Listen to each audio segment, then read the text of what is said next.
आवाज मानदेशाचा। सातारा लातूर महामार्गावर पुनर्वसन रोहोट बस स्टँड समोर दुचाकीला क्रेटाने समोरून दिलेल्या धडकेत खडकी येथील एक जण जागीच ठार झाला।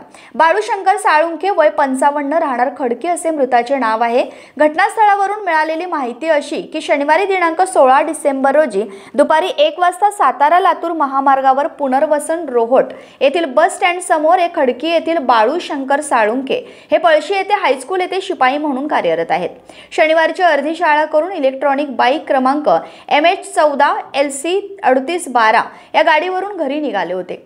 सातारा लातूर महामार्गावर पुनर्वसन रोहोट येथील बस स्टॉपवर आले असताना धामणी येथील रहिवासी असलेले परंतु वेळापूर तालुका माळशिरस येथील पोलीस स्टेशनमध्ये PSI म्हणून कार्यरत असलेले राजरतन सुदाम नागरगोजे मूळ राहणार धामणी तालुका माण व सध्या राहणार अकलूज तालुका माळशिरस हे पत्नीसह त्यांच्या क्रेटा गाडी क्रमांक MH45 EQ 4056 या चारचाकीने निघाले होते।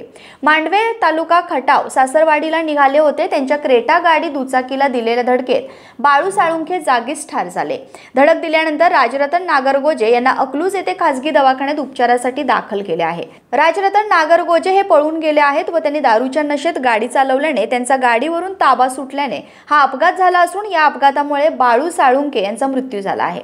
तरी नागरगोजे यांना ताबडतोब अटक करून त्यांची मेडिकल टेस्ट करावी अशी मागणी मयत साळुंखे यांच्या कुटुंबियांनी मानचौफेर न्यूजशी बोलताना केली आहे।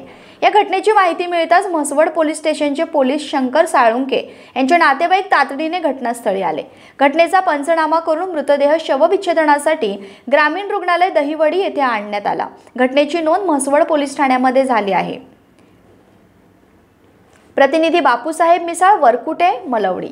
आपल्या जिल्ह्यातील तालुक्यातील लेटेस्ट बातम्या पाहण्यासाठी आजच मानचौफेर न्यूज चॅनलला YouTube वर सबस्क्राइब करा आणि बेल आयकॉन प्रेस करा।